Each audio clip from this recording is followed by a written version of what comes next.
Kaya kamusta mga kalitar? Bali ngayong araw nga pala ay tuturuan ko kayo kung paano gumawa ng isang maliit na saranggola. Gagawa tayo ng Vietnam kite o mini Vietnam kite gamit itong ating tingting o palapa mga kalitar. So madali lang itong hanapin, nasa paligid lang kaya hindi kayo mahihirapan sa mga kasangkapan. Bali puputulin natin to pag nakayas na natin. Tapos mga kalitar yan, gagawa pa rin tayo ng 4 na piraso niyan para sa magiging pakpak na ating saranggola.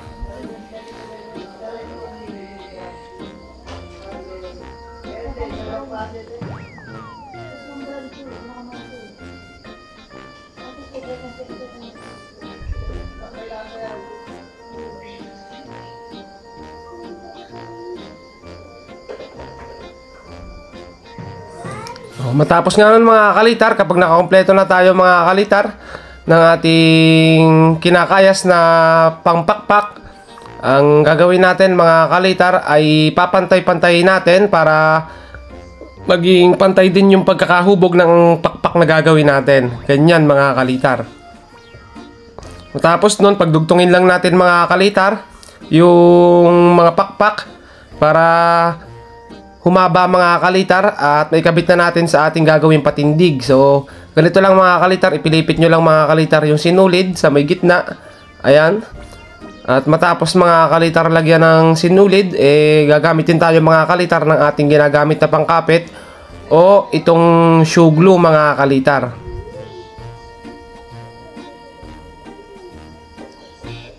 Matapos natin ikabit yung dalawang pakpak mga kalitar, tingnan natin yung hubog. Marahil mapapansin nyo, magkaiba sila ng hubog mga kalitar, ay kakayasin naman natin para magpantay mga kalitar. Dapat, importante talaga mga kalitar na pantay yung lambot at tigas ng gagawin natin pakpak para pag hinubog natin, pantay rin yung pinaka pakpak niya magkabila. Ganyan mga kalitar. Matapos nito mga kalitar, ay kakayasin din natin yung kabila para maihulma natin na patulis mga kalitar. Kasi ang Vietnam kite ay patulis talaga yung pakpak. Kaya yun yung ating gagawin. Ayan mga kalitar. So, i-bend natin at sa palagay nyo ay pantay na mga kalitar. Pwede na natin siyang ikabit sa patindig. So, gagawa muna tayo ng patindig. Isang stick lang din mga kalitar ng patindig. Hindi natin dodoblehin. Kasi pag malambot yung pakpak, hindi na kailangan ng mabigat na patindig. So, yung isang pirasong tingting mga kalitar ay sapat na.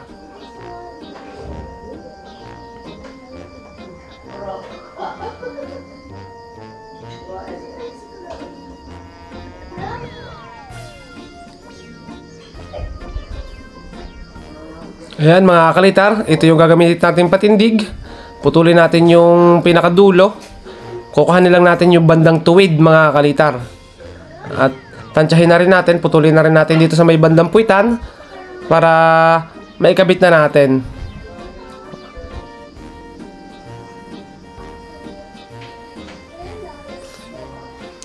Yan, dito sa pagkakabit mga kalitar ng pakpak, gagamit din tayo mga kalitar ng sinulid.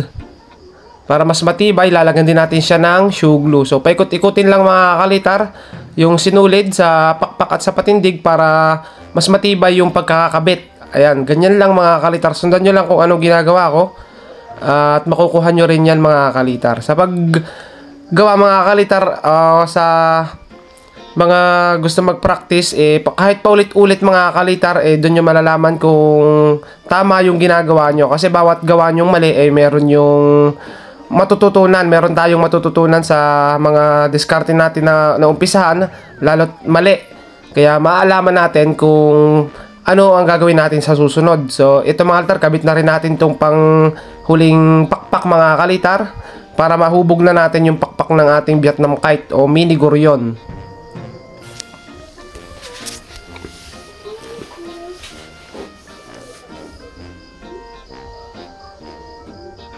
Matapos ito mga kalitar, tatali naman natin itong dulo. Itong dulo ng pakpak mga kalitar. Magkabila natin itatali yan, pero dito muna tayo mag-uumpisa sa kabila para may hulma na natin siya ng hugis Vietnam kite o mini Vietnam kite mga kalitar. Lagyan din natin ito na shoe glue. Gupitin yung mga labis na panahe. At ito rin mga kalitar, dito naman sa kabila, tali na rin natin para mabagtingan na natin o mahagtingan mga kalitar dito sa may gitna.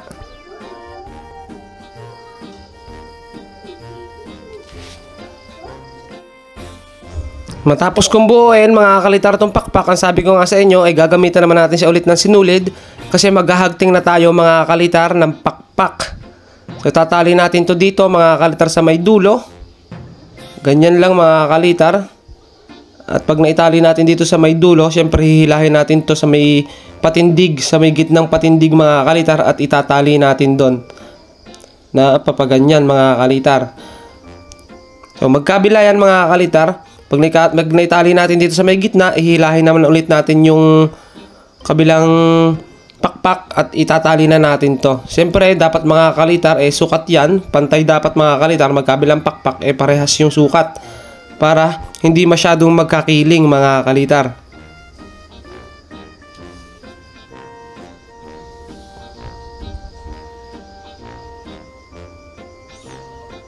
At matapos natin ikabit mga kalitar tong hagting, ayan, sipat-sipatin nyo lang mga kalitar kasi nabebend naman yan. Tingnan nyo kung pantay at itama nyo na lang mga kalitar.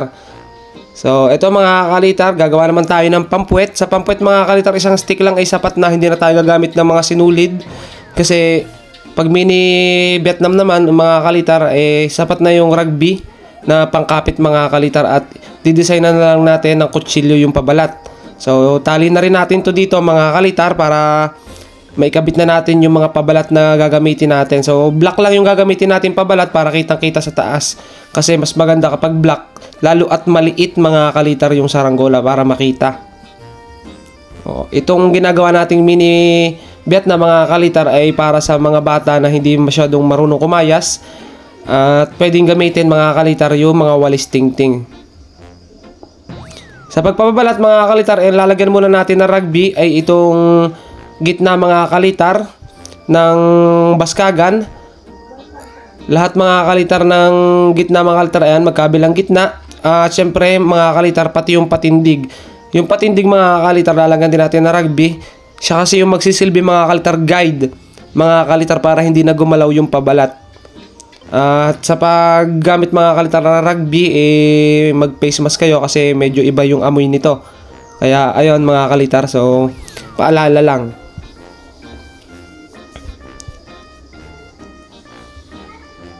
Matapos mga kalitar nating maragbihan yung gitna, kakapit na natin.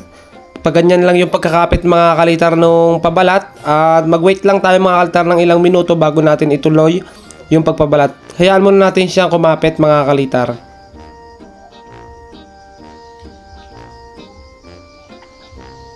Ayan mga kalitar, kapag matigas na, alisin natin yung mga labis na pabalat.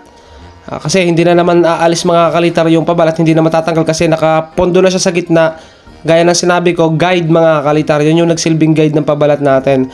At pwede na natin ituloy mga kalitar yung pagpapabalat sa may dulo ng pakpak. So gamit lang tayo mga kalitar ulit na rugby. Punasan natin mga kalitar lahat ng tingting mga kalitar na pagkakapitan natin ng ating gagawing pabalat. So ganyan lang, dire-diretso lang mga kalitar yung pagkakapit ng rugby para maihulma natin yung pabalat niya at matapos na rin tayo dito sa pagpapabalat natin at maya maya matesply na natin yung ating mini guryon.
Matapos natin mga kalitar may kapit yung pabalat at sa palagay natin matindi na yung kapit ng rugby, Igugupitin naman natin mga kalitar itong gilid ng tingting para kumorte na yung ating ginawang saranggola mga kalitar at mukha na siyang pakpak talaga. So alisin natin yung mga labis na pabalat.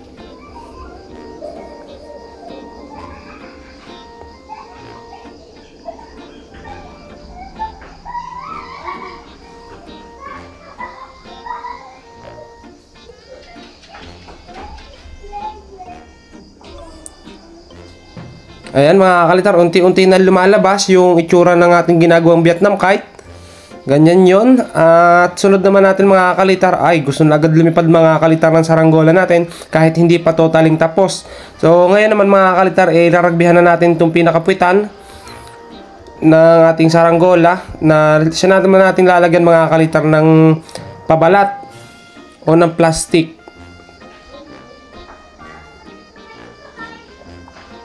Tapos nun, ikapit lang natin ganito ang mga kalitar. Hindi na tayo gamamit na sinulid sa may gilid. Kasi hihiwaan na lang natin siya mga kalitar o tatabasan na lang natin siya ng kutsilyo. Matapos nun, ganyan mga kalitar yung gagawin natin. Alisin nyo na sa ibabaw na pabalat mga kalitar. Ganyan lang.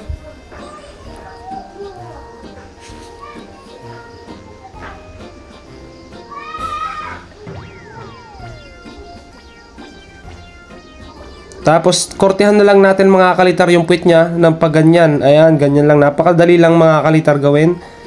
At ito, matapos ito, lalagyan naman natin siya ngayon mga kalitar ng ating, siyempre, ang kailangan mga kalitar ng parisukat. Kailangan ito mga kalitar ng parisukat. Lagyan natin siya ng parisukat.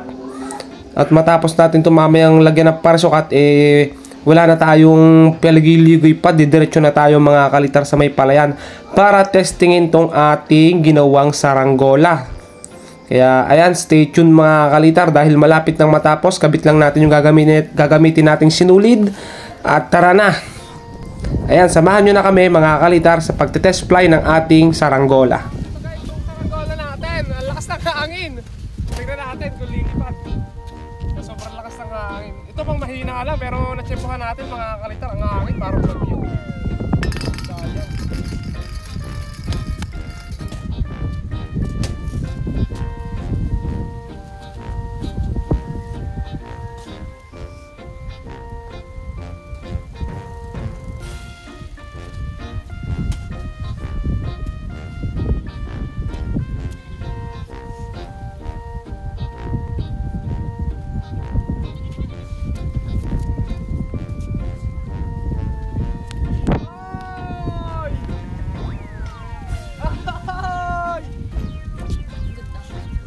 Lumilipad na!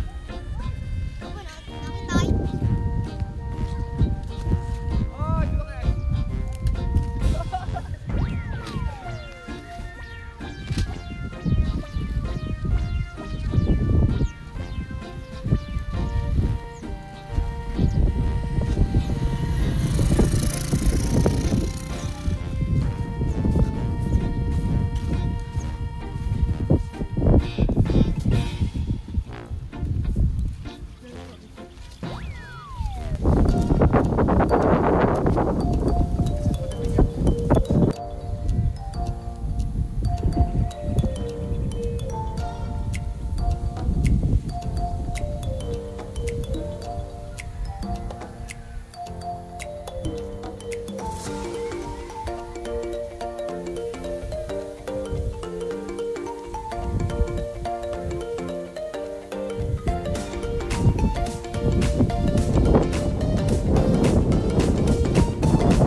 kalitar yung saranggola natin. Mini lang.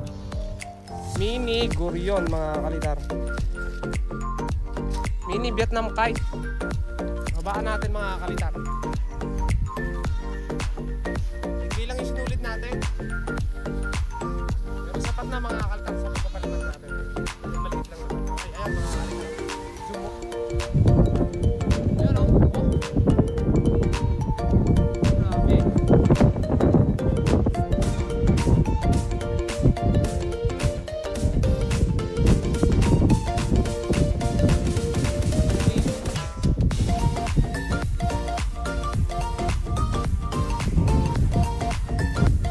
Lang kasi mababa pa. Diba?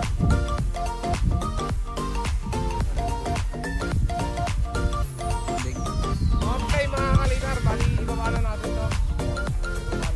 Okay guys, ito yung pinalipad natin. Ayan mga kalitar, mini Gurion natin. At madali lang itong gawin, kayang-kaya nyo rin mga kalitar. Lalo't bata, hindi marunong magkayas. So palapa lang ng niyog mga kalitar yon at makakagawa na kayo. So hanggang dito na lang mga kalitar. Maraming salamat sa inyo at huwag nyo kalimutan mag-subscribe at syempre i-like yung video natin at i-share. So bye-bye!